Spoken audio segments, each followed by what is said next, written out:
When I was a boy, a buddy of mine spent the night with me, and the next morning we were determined that we were going to go out and find some treasure. And we were going to get some shovels and find a place where we could start digging. And we were just for sure determined that once our search was over, we would have found gold. Now, when the morning came, we did just exactly that. We ate a quick breakfast, and we told my mom that we were going to go out and do this, and she said, well, if you find any gold, bring it back. We could use some. And so we were just convinced we could do it. So we go out and find a place where we knew it was okay to take our shovels and start digging, and we dug deep into the ground, and finally I hit something with my shovel. And I mean, it was a blunt object.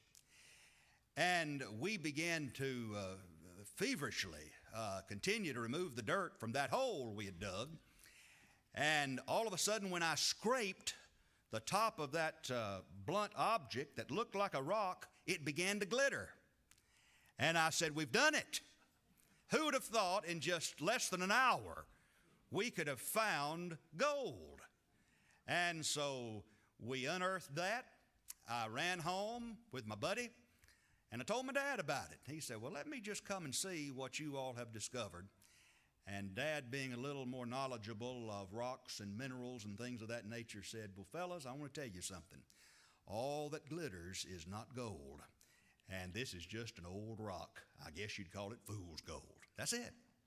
You mean we didn't find gold? No gold here. Nobody's found any gold in these hills. As far as I know, but keep on digging, keep on searching, you might someday. Well, I never have found that pot of gold.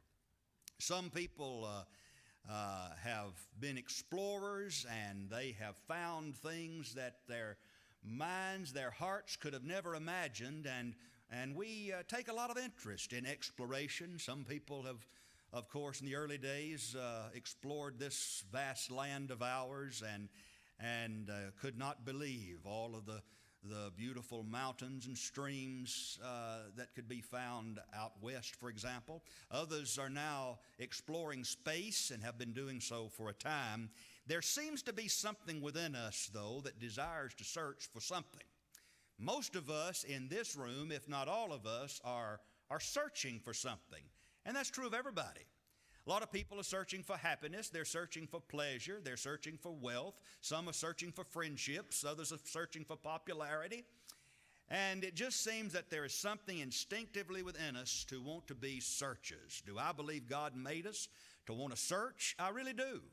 Because we know that if we are to ever come to an understanding of His will, we have to search out His truth. And so it's important that when we do some searching, that we search for those things that are good and right and helpful, that make life meaningful, and likewise also will have a positive impact upon where we spend eternity. There are those who constantly say, well, I'm just searching for myself. I'm trying to figure out who I am. Well, that's a person who very much needs to study his Bible, because the Bible tells us who we are. We learn about origins when we study the Bible. We learn why we're here now. We learn where we're going. So the Bible is such a profitable book to tell us not only about God, but also about ourselves, who we are. And if we're going to be searching for something in life, let's search for the good things. And so I have titled the message this morning simply, Search for the Good Things. If you can search for anything at all, why not make it a profitable search? When my children were younger, they enjoyed watching a little program on Nickelodeon, I believe, called Dora the Explorer. And Dora was a little Hispanic girl, and she was as cute as she could be. She was always searching for something, but before she could go and search for something, what'd she have to do? Find the map, right? She had to find the map.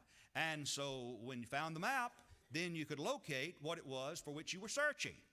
Now, it is true in life that we need to take God's map that He's given us, it's His Word, and when we search this book, we will also find the good things that can be beneficial to all of us. Now, in Matthew 7, verse 7, the verse you find behind me, one familiar to you, in addition to asking and knocking, Jesus says, "Seek, and ye shall find."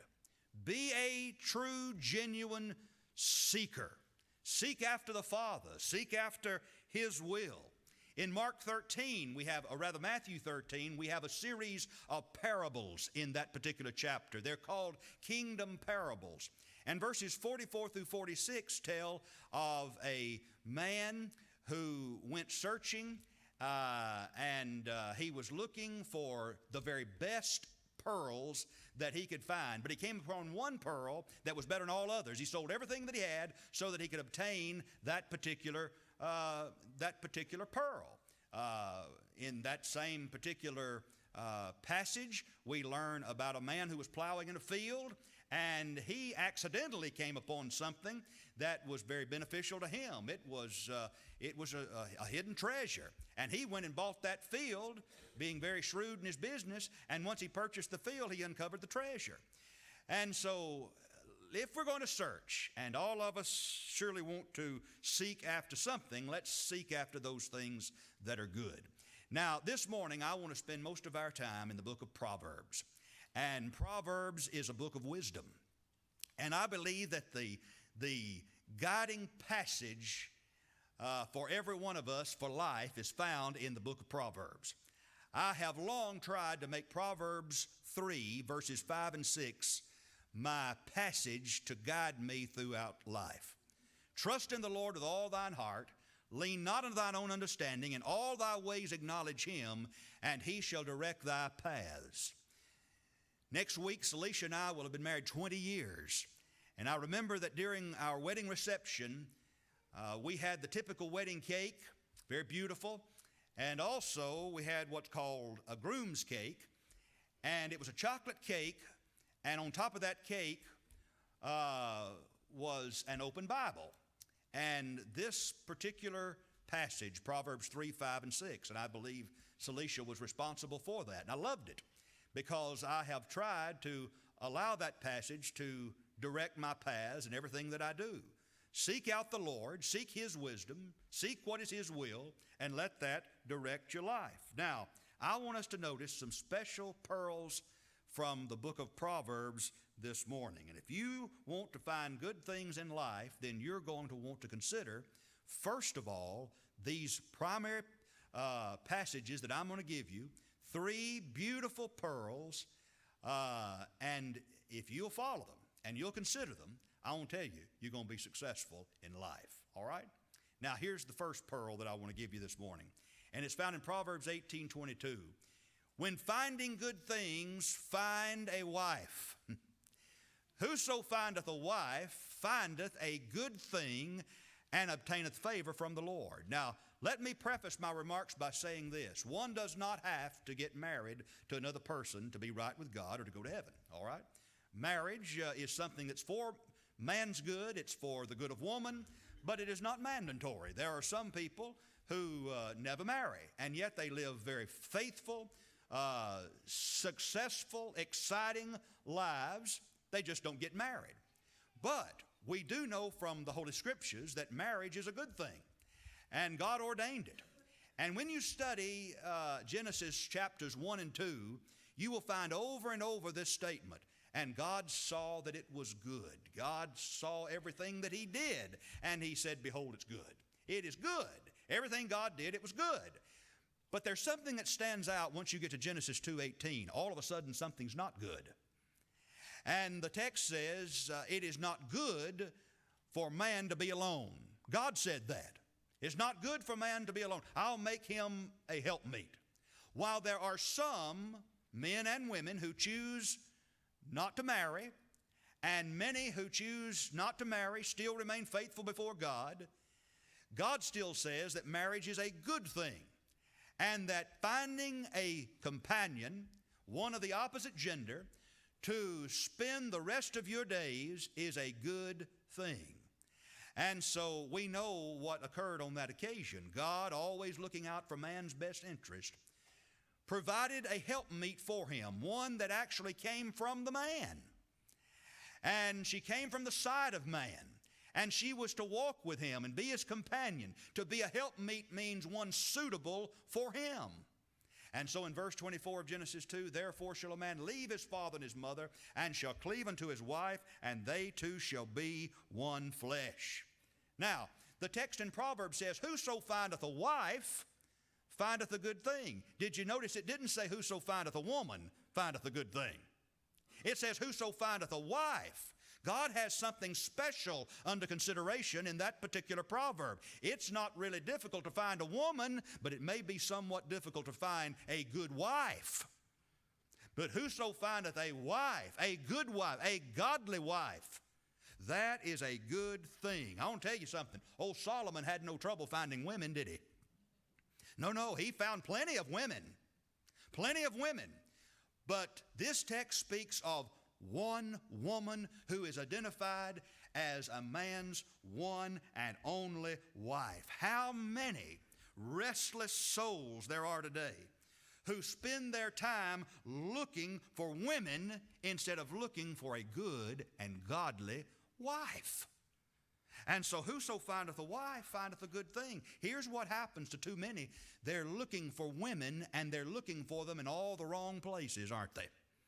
And it doesn't take very long for a man or a woman to be caught up in the arms of somebody that is not good for him or for her, and all of a sudden begin making lifelong decisions that will have many negative consequences.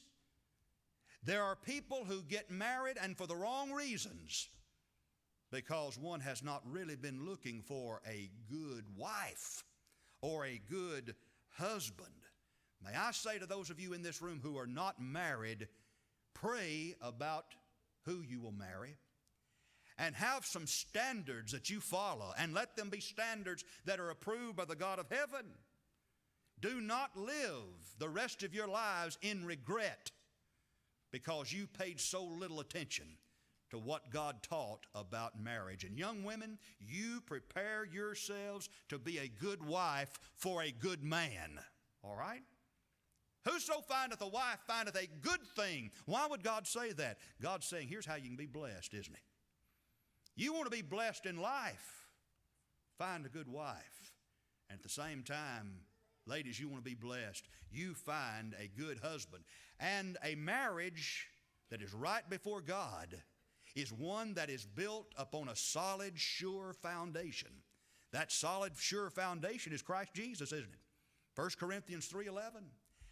And so when I consider what Paul wrote about the relationship between Christ and his church, and how that is to mirror the husband-wife relationship, and I read how the husband-wife relationship is to mirror the relationship between Christ and his church, it is beautiful indeed. I find it very difficult to believe that somebody who really doesn't understand Christ and his relationship to the church can really be a good husband. If somebody doesn't understand the relationship the church has to Christ, that person may have difficulty being a good wife. Study the relationship that Christ has with his church, and let it bless your marriage. For whoso findeth a wife, not just any woman who comes along, but a wife, he findeth a good thing. He will be blessed. Now here's the second pearl we want to consider. The second pearl we want to consider is found in Proverbs 3:13. There's something else that we need to find on our search for treasures. Proverbs 3:13. Notice, happy is the man that findeth wisdom, and the man that getteth understanding. Proverbs is all about obtaining divine wisdom. And for that reason, I study its pages daily, because I believe that I need that in my life. I want to tell you something. You can get you a good education out here and learn much, but wisdom really comes from above. We're interested in divine wisdom. If any man lack wisdom, let him ask of God, who giveth to all men liberally. James 1:5. James is the Proverbs of the New Testament. If you desire true wisdom, then you're going to be in touch with your Father in heaven, aren't you? You're going to be a praying man, a praying woman. You're going to be a person who's trying to learn the very heart of God. And that's how one becomes wise. Now, Proverbs 3:13 is a beautiful beatitude. Happy, blessed is the man that findeth wisdom, that getteth understanding. Now, consider this. Solomon went into the laboratory of life, and what did he do? He wanted to do some research. And his report, the findings from his laboratory work, are found in the book of Ecclesiastes. And he tells us in that book all that he sought after. Solomon was one who had many, many interests. And for example, in chapter 1, verses 17 and 18, he sought after worldly wisdom. Now we know that Solomon was given divine wisdom by God, but here was the problem later on in his life. Solomon had the wisdom, but he didn't have the will, did he? Here was a man blessed indeed because God honored a prayer that he made. What was the prayer? Help me to be wise, Lord. Well, he's the wisest man in all the earth. And yet his will was not always to do what was wise. But notice verse 17 of Ecclesiastes 1. I gave my heart to know wisdom and to know madness and folly. I perceive that this also is vexation of spirit. For in much wisdom is much grief, and he that increaseth knowledge increaseth sorrow. He's not talking here about divine wisdom. He's talking about worldly wisdom. He says he's gone into this laboratory of life. He's tried to learn everything there is to know, and yet he still feels empty. Because you see, friends, empirical research never can replace divine revelation. Never can. There are a lot of people who are looking for knowledge to be able to satisfy their thirst for what is happening in the world. There are a lot of people who are constantly making observations. They're theorizing. And yet these people are frustrated because they've never, ever studied divine wisdom. They don't know the book of the ages. Here's something else, though, that Solomon tried. It's found in chapter 2, verse 1. He tried not just worldly wisdom, but wantonness. He said, here's what I'll do then. I'm tired of studying. I said in mine heart, go to now, I'll prove thee with mirth, therefore enjoy pleasure. And behold, this also is vanity. I said of laughter, it's mad. And mirth, what doeth it? He said, I'll just have a good time. That's what I'm going to do now. He said, I'm tired of studying, so I'm going to see if what will bring happiness to me will be pleasure. And so all he did was spend time doing that which was fun. I mean, doing that which was pleasurable to him. Regardless of if it was right or wrong, he didn't care. But he found out that too made him feel empty. So he says, I'll tell you something else I'll try. I've tried wisdom. I've tried wantonness. I'll try work. I will just work my fingers to the bone. And surely by working, I'll find satisfaction. And so the text says in verse 4, I made me great works. I builded me houses. I planted me vineyards. Here is a man who is going to now focus all of his attention on work. But after he did all of these things, he still was empty. Well, then he considers, I will just enjoy my wealth. There are a lot of people who think wealth will bring happiness. And so we notice in verses 7 and 8, he said, I got me servants and maidens, had servants born in my house. I had great possessions of great and small cattle above all that were in Jerusalem before me. I gathered also silver and gold and the peculiar treasure of kings and of the provinces. I got me men singers, women singers, the delights of the sons of men as musical instruments and that of all sorts. He could afford whatever it is he wanted. Whatever he wanted. And yet, despite the wisdom, despite the worldly pleasure or wantonness, despite his hard work, despite his wealth, he was still dissatisfied with life. He said, whatsoever mine eyes desired, I kept not from them. He said, I didn't hold back on anything. And yet he was a man who was empty. Look at verse 11 of Ecclesiastes 2. Then I looked on all the works that my hands had wrought, and on the labor that I had labored to do, and behold, all was vanity and vexation of spirit, and there was no profit under the sun. And so here is a man who had it all, but really had nothing. He was a man who could have enjoyed life, but he didn't, because he turned away from the God who could have given him the very best of all things. But you see, he didn't appreciate what God was willing to do on his behalf. Let's think about something and how it relates to divine wisdom. Think for a moment this idea of wealth. And there are some people who are wealthy. I suppose by the world standards, all of us in this room are wealthy. But let's take, for example, a man or two men. Let's say they're brothers, and they get an inheritance. And let's just say that as far as assets go, their parents leave behind $500,000. We'll just throw a figure out there. And one son gets $250,000, the other gets $250,000. Now there's one over here who invests his money properly. He knows how to save. He makes some purchases, but he's very discerning about what it is he purchases. Here is a man who realizes that he's still probably going to live a good number of years, and he wants to set aside for his retirement and things of that nature. And so he appreciates what mom and dad have left behind, and he's going to use that which he's been given wisely. On the other hand, here's another one who's so excited to get this $250,000, he goes out and blows it within a month. And that can be done easily, can it? I mean, he goes out here and it's gone. And he doesn't know where it's gone. After spending his inheritance, he still has nothing. Who's the most satisfied? The one who exercised wisdom or the one who didn't? Let's think about health for just a moment.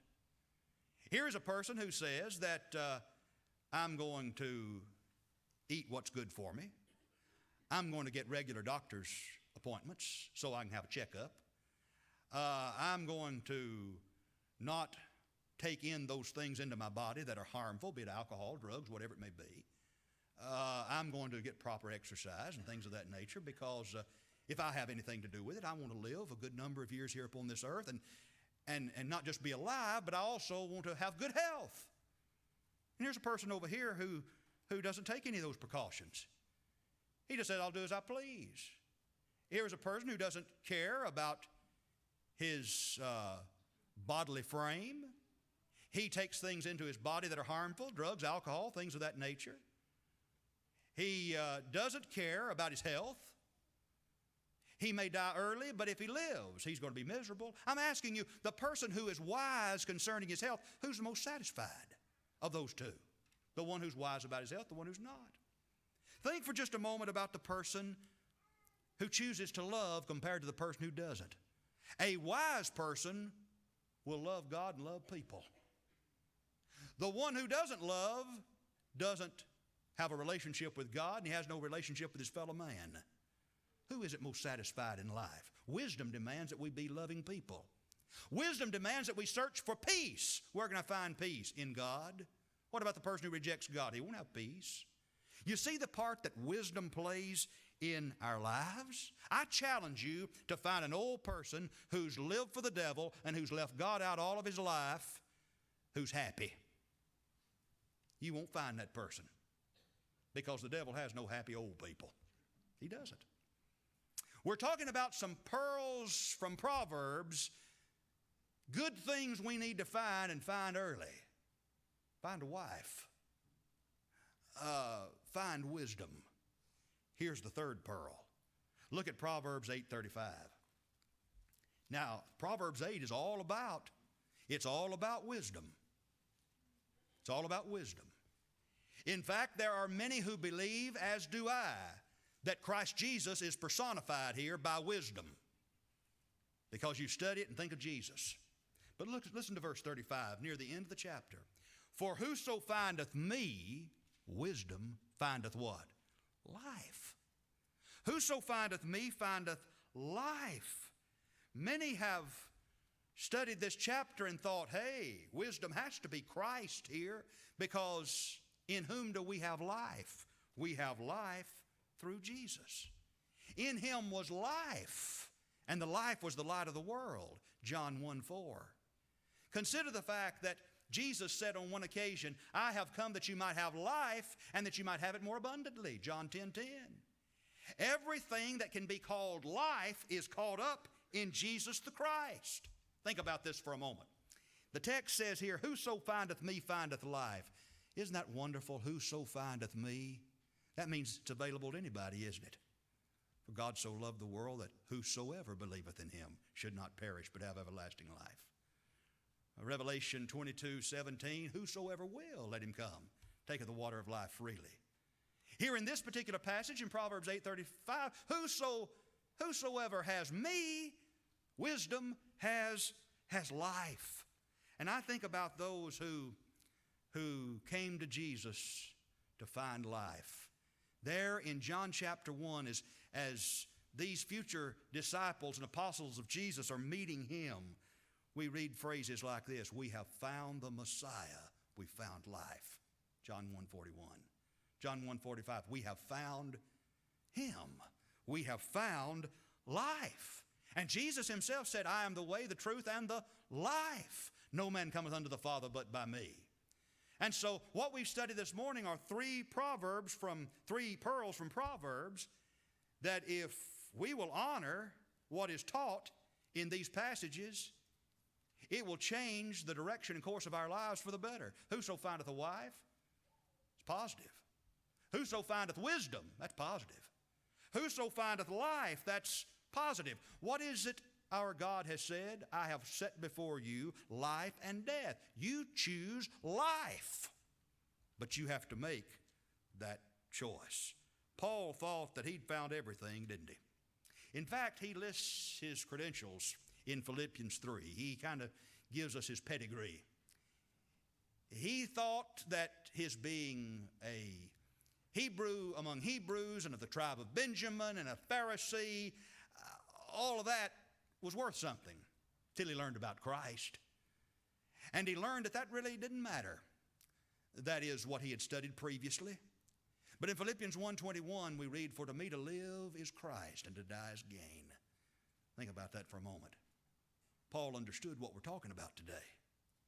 For to me, he says, maybe not to everybody else, but for to me to live is Christ and to die is gain.